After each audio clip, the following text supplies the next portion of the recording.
They say every person loses something precious in their life. A dream, a memory, or a piece of themselves they never learned to protect. But what if there was a way to find it again? This is the story of Lior, a boy who discovered a compass that didn't point north. It pointed to what he had lost. Lior once dreamed of becoming an explorer. He would spend hours sketching mountains, mapping imaginary lands, and listening to his grandmother's stories about treasures hidden in the heart of the world. But life changed. Grandmother grew old, and one winter morning, she never woke up. With her went Lior's dream. His maps were tucked away. His imagination went silent, and the world felt smaller.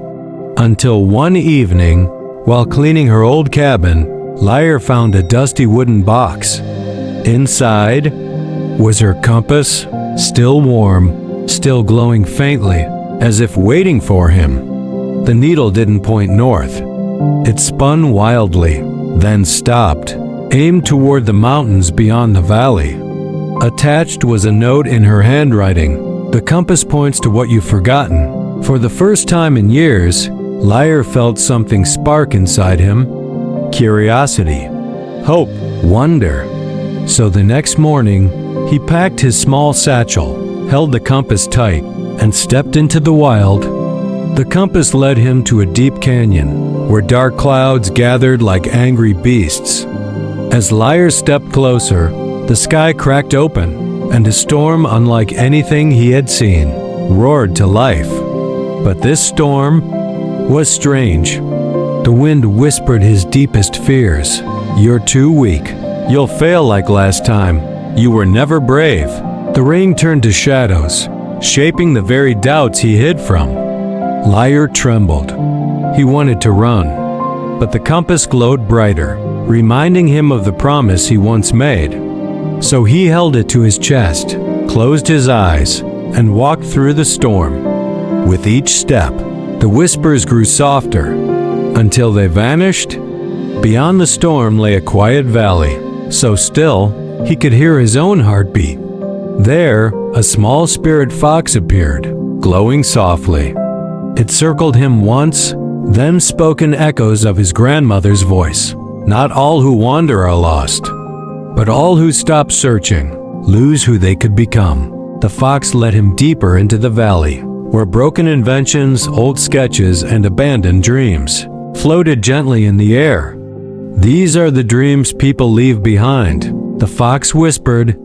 Lior wondered, how many dreams die because no one walks far enough to find them again? At the end of the valley stood a silver stone door, covered in ancient markings. The compass needle glowed like fire. Lior placed it against the door, and the stone melted into light. Inside was a circular room, filled with memories. His childhood sketches, his grandmother's laughter, the promise he made to explore the world. At the center was a small glowing orb. When he touched it, the room filled with her voice. Lior, you never lost your dream. You only lost sight of yourself. The orb dissolved, revealing not gold, not jewels, but a brand new leather-bound notebook with his name engraved on it. A fresh start, a new map, a second chance. Lior smiled, a real smile, the kind he had forgotten. The compass dimmed, its job complete. He stepped outside, the sky now clear, the valley glowing softly behind him. Lior returned home, not with riches, but with something far more powerful, the dream he thought he had buried forever. He began drawing again, sketching again, believing again.